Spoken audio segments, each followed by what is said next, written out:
अजीज भाई, शुरुआत आपसे कर रही हूं, क्या दिक्कत है एसआईआर से सर? देखिए रूबिका जी, एसआईआर से कोई दिक्कत नहीं है, दिक्कत नियत से है। जब 2003 में एसआईआर हुआ था तो 2 साल लगे थे एसआईआर में।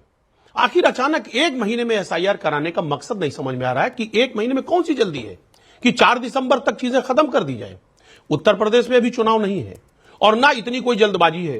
अगर वाकई में हम संविधान की बात मानते हैं और संविधान दिवस को पूर्ण रूप से अगर मनाया जाए तो सबसे पहला मसला यह है कि इस देश में जितने भी नागरिक हैं, जो इस देश के वासी हैं और जिनको वोट देने का अधिकार है, उनके वोट देने के अधिकार को काटा न जाए, निरस्त न किया जाए। सही तरीके से उनको वोट देने के अधिकार के लिए उनको पुरोहित किया जाए, उनको आगे प्रोजेक्ट किया जाए। जो कि मुझे लग रहा है कि अगर इतनी जल्दबाजी की गई तो शायद बहुत सारे वोटर ऐसे जो वंचित रह जाएंगे। तो इसलिए सबसे बड़ी समस्या यह है कि आज जिस तरह बीएलओ प्रेशर में है। आखिरी एसआईआर कब हुआ था? हालांकि आप फैक्चुअली गलत हैं, लेकिन अजीज भाई आखिरी एसआईआर कब हुआ था? साल क्या था? 2003 में। 2003 में कितना पानी बह गया? 2025 माइनस 3 कितना हुआ? 2022। हाँ, मतलब 22 साल। सुनिए ना, पानी 22 साल में सुनिए 2003 में आपके पास शायद ये मोबाइल फोन भी नहीं था। 2003 में आप जो है यूपीआई से पेमेंट भी नहीं करते थे। 2003 में आपको शायद ईमेल लिखना ठीक ठाक से आता भी नहीं होगा, मैं फर्ज करके चल रही हूँ।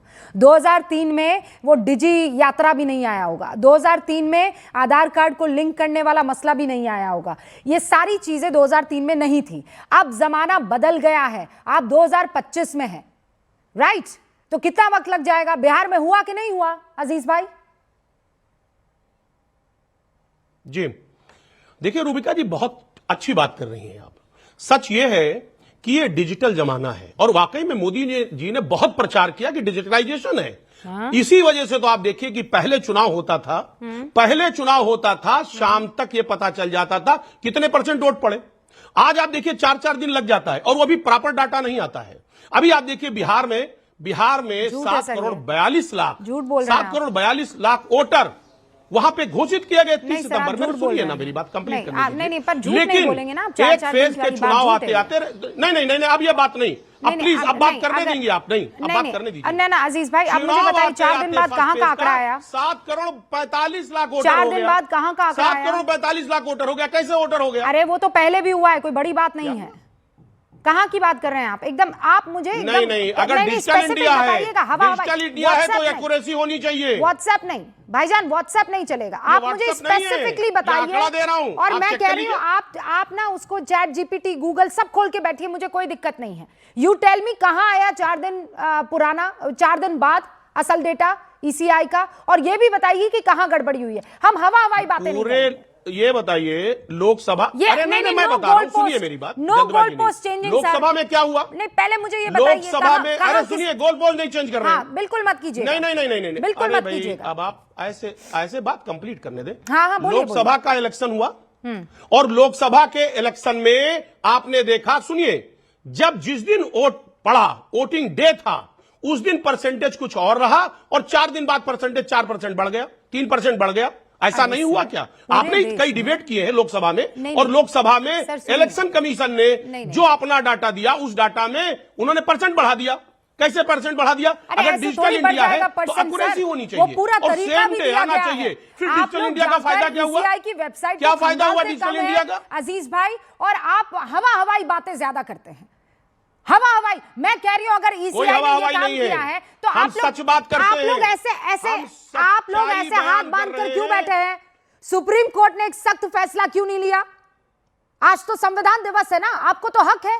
आप यहाँ बैठकर रूबिका लियाकत के शो गूंज में क्यों बोल रहे हैं? न्यूज़ 18 इंडिया के प्लेटफॉर्म नहीं, हर बात मैं कह रही हूँ इलेक्शन कमीशन ऑफ इंडिया, हाँ बिल्कुल जाएंगे, सुप्रीम कोर्ट में बिल्कुल जाएंगे, क्यों नहीं जाएंगे? क्या है? मैं कह रही हूँ अगर कोई मेरी पार्टी का गला घोट रहा है और वो गला घोटने वाला कोई और नहीं ईसीआई आपको लग रहा है, आप ज्ञानेश जी को लगातार कटघरे में खड़ा कर रहे हैं, तो आप में इतनी है, आप में अगर इतनी कुव्वत है तो जाइए ना सुप्रीम कोर्ट।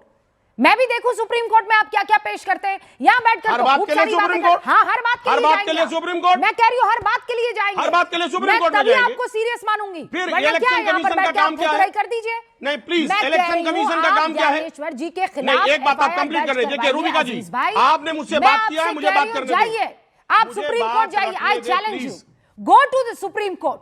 आप ज्ञानेश्वर जी को कटघरे में खड़ा कीजिए, जाइए। क्यों नहीं जा रहे हैं? लगातार कटघरे में खड़े हो रहे हैं, लगातार कटघरे में खड़ा किया जा रहे हैं। अरे वो झूठ, लेकिन सच्चाई क्या है आपको नहीं पता आज? अरे सुनिए मेरी बात, अरे भाई अब आप हम ही से लड़ेंगी, बीजेपी के लोगों को बोलने नहीं देंगी, अब आप हमसे लड़के क्या जीत लेंगी? लेकिन अरे आपसे मेरी बात लड़ूंगी। कंप्लीट करने दीजिए। देखिए आगे ना, अरे सुनिए ना, आ गया ना सच जुबान पर आपके। अरे बीजेपी के लोगों को बोलने नहीं दूंगी और आपसे अरे भाई बीजेपी तो चुनाव आयोग का वकालत करती है, बीजेपी तो चुनाव आयोग की वकालत करती है। जो काम मैं कह रहा हूँ, जो मेरा काम है वो बीजेपी को भी करना चाहिए। उनसे पूछिए आप, तो मुझे मत बताइए कि मैं किसको बोलने दे रही हूँ नहीं दे रही हूँ, मुझे इससे कोई फर्क नहीं पड़ता है। आप जल्दी से बात खत्म कीजिए। अब हमारे साथ एक वकील साहब भी आ चुके, जल्दी से। रूबिका जी, मुझसे बात हो रही है ना? खत्म कीजिए अजीज भाई, बहुत देर हो गया। जो काम चुनाव आयोग को जवाब देने का था वो जफर भाई नहीं दे रहे, वो जफर भाई डिफेंड कर रहे हैं, इनको नहीं करना। तो चुनाव आयोग की जिम्मेदारी है कि सभी लोगों का वोट प्रॉपरली बने, कोई वंचित न रह जाए। एक बात, अब एक बड़ा इंपॉर्टेंट आखिरी बात मैं कर दूं, लास्ट बात। देखिए आज लगातार बीएलओ आत्महत्या कर रहा, अभी गोंडा में देखिए जहर खा के आत्महत्या कर लिया, फतेहपुर में हो गया। मैं बता दूं, एक पूरी लिस्ट है मेरे पास, गुजरात से लेकर के वेस्ट बंगाल, और अभी जहां राजस्थान का जिक्र कर रही थी आप, राजस्थान में मुकेश, हरिओम, संतराम, ये सब लोग आत्महत्या करी, इन्होंने आत्महत्या किया। इतना प्रेशर है, आखिर इतने प्रेशर में काम क्यों हो रहा है?